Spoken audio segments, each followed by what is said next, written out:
Assalamualaikum warahmatullahi wabarakatuh. Waalaikumsalam warahmatullahi wabarakatuh. Sobat properti dimanapun berada, kita kembali lagi nih. Kita mau berbincang-bincang seputar properti. Nah, di sini kita kedatangan tamu Mas Ahmad Mulki. Ahmad Mulki Bisrono. Gimana kabarnya Mas Mulki? Alhamdulillah sehat Mas Anta. Oke. Alhamdulillah. Gimana jenengan sehat? Alhamdulillah sehat Mas. Alhamdulillah. Saya senang sekali nih bisa Saya juga senang sekali bisa hadir di sini Mas. tamu. Kita akan menjawab ini Mas Mulki seputar pertanyaan-pertanyaan seputar properti ya tentunya ya. Itu seputar KPR Mas Mulki. Baik Pak. Ini kebetulan ada beberapa pertanyaan seputar KPR subsidi Mas Mulki. KPR subsidi ya? Ya. KPR subsidi. Nah, Ya paling nanti saya jawabnya sesuai dengan apa yang saya tahu ya. Siapa tahu nanti teman-teman yang mungkin lebih tahu bisa langsung di komentar di kolom komentar ya guys ya. siap-siap. Oke. Nah, kita Monggo. akan buka beberapa pertanyaan Mas Mulki.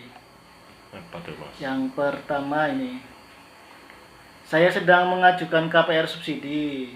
Apakah benar proses pengajuan KPR subsidi itu lebih lama dibanding KPR biasa? Proses pengajuan KPR subsidi sama yang biasa tentu lebih lama yang KPR subsidi.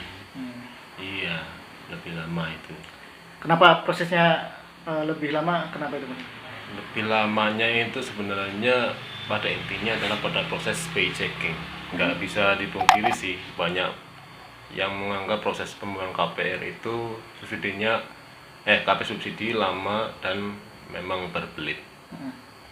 Ya hal yang kayak gitu tuh udah sering terjadi kepada sebagian pemohon KPR subsidi. Tapi ya nggak bisa juga kita anggap dibenarkan semuanya seperti itu. Sebenarnya semuanya kembali lagi tergantung kepada BI checkingnya. Kalau BI checkingnya lolos ya bisa dilanjutkan, tapi kalau nggak lolos ya permohonan KPR pasti ditolak. Nah yang membuat lama dan berbelit itu ya dari pihak bank yang nggak mempunyai jawaban atau untuk memberitahu alasan penolakannya.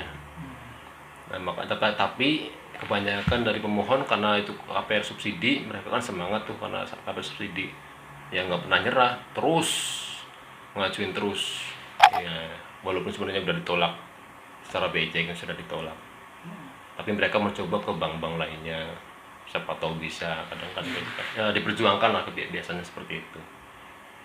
Nah, ini kira-kira tipsnya bagaimana ya supaya pengajuan KPR subsidi itu di ACC dari pemberi kredit?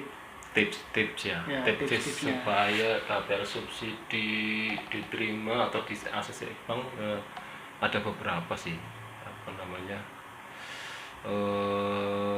biasanya sama sih sebenarnya, sama penghasilan. Yang penting penghasilan itu ya? Iya, penghasilan pokok tidak lebih dari ketentuan seperti sepertiga dari gaji. Ya. Sepertiga dari gaji. Iya kan? Itu perhitungannya gimana? Kalau Nanti pendapatan per bulan gitu ya? Pendapatan per bulannya. Ya. Bagaimana itu perhitungannya? Perhitungannya apa nih? Perhitungan apa ini maksudnya? Ketika bisa di ACC bank itu kan tadi kan 3 kali gaji ya minimal ya? 3 kali gaji. Nah berarti misalkan cicilan berapa? Sepertiga gaji. Oh sepertiga gaji. Iya, sepertiga gaji. Contohnya mungkin Mas Mulki, contohnya misalnya itu juga dikategorikan juga sih sebenarnya. Maksudnya kayak misalnya pemohon harus masuk dalam kategori MBR. MBR itu dengan penghasilan maksimal 4 juta untuk rumah land house ya. Yang rumah tapak itu loh. Oh iya. Rumah land house. Terus ada juga yang pemohon KPR subsidi rumah susun. Itu gajinya nggak boleh lebih dari 7 juta karena kenapa ya, karena dianggap mampu. Orang mampu kok beli rumah susun. Iya kan? Betul. Yang Ya apa alasan yang lain tadi kan pertama masalah penghasilan gaji itu per 3, kemudian yang lainnya adalah belum pernah nerima subsidi. Kalau Rumah subsidi. ya subsidi apa aja sih sebenarnya, maksudnya apa, oh iya, belum pernah nerima subsidi KPR, KPR subsidi. Ya. Kalau sebelumnya udah nerima ya susah, kalau mau ngajuin lagi ya pasti ditolak, rata-rata ditolak. Tuh kemudian yang apa namanya, tadi masalah gaji udah ya, Ya. terus sama hitungan apa seperti ke gaji udah. Dan apa namanya ya, mungkin syarat-syaratnya sih yang harus dipenuhi. Syarat untuk KPR subsidi itu apa aja, itu yang harus dilengkapi supaya memperbesar peluang KPR subsidi kita di ACC sama bank. Seperti itu ya, seperti itu kurang lebih.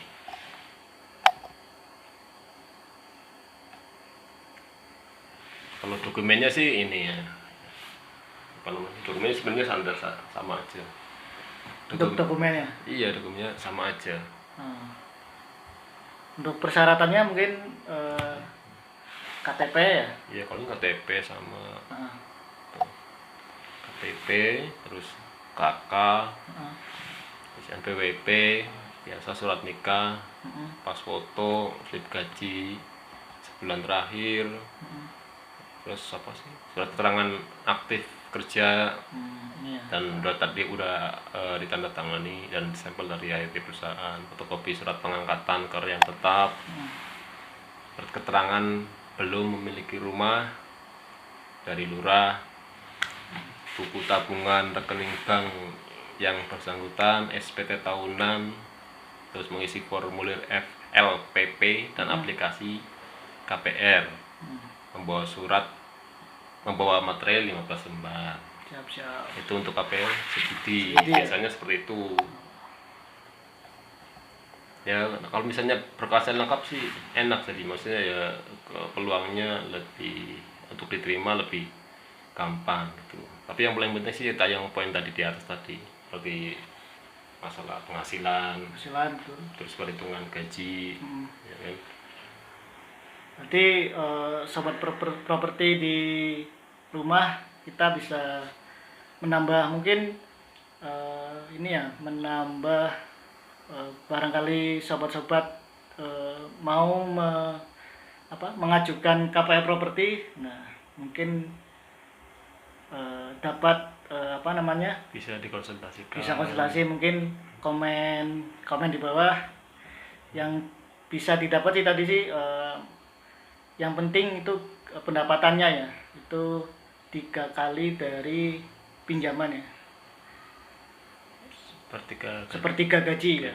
Jadi kalau misalnya rumahnya cicilannya 1 juta per bulan gitu ya, berarti anggap aja berarti tiap bulan penghasilannya 3 juta gitu ya. Misalnya contohnya kayak misalnya angsuran berapa, 1 juta maunya konsumen mau angsurannya per bulannya berapa misalnya. Nah, misalnya 800.000 berarti dikali 3 ya, berarti 2,4 ya.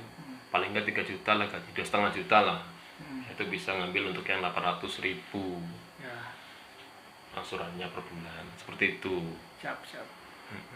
Mungkin tadi pembahasan KPR subsidi ya. Semoga apa yang kita bahas tentang KPR subsidi ini memberi sebuah ya, informasi ya? Untuk teman-teman yang mungkin belum mengetahui tentang KPR subsidi, terus gimana syarat-syaratnya, terus gimana supaya cepat di ACC sama bank, seperti itu. Siap. Karena kita harus katakan namanya mau beli rumah kan kita harus tahu semuanya, kita mulai dari pembiayaannya seperti apa ya kan, berkasnya apa aja yang perlu dipersiapkan, jadi biar enggak pas pada saat kita mau mengajukan kita bingung sendiri. Seperti itu. Siap. Oke, coba Mas. Oke ya, kalau misalnya ada lagi ya mungkin di lain kesempatan. Siap. Bisa mungkin pembahasan KPR subsidi di channel ini Ini cukup ya. Nanti kita lain waktu bisa membahas, atau mungkin yang pengen Tanya-tanya. tanya-tanya tentang properti boleh di kolom komentar, atau nanti untuk konten yang akan datang mau bahas apa gitu, boleh di kolom komentar. Mungkin sekian Mas Mulki. Iya, mungkin itu aja. Jangan lupa subscribe, like, and share. Siap. Channelnya Pangga nih. Siap. Terima kasih Mas Mulki. Sama-sama. Wassalamualaikum warahmatullahi wabarakatuh. Waalaikumsalam warahmatullahi wabarakatuh.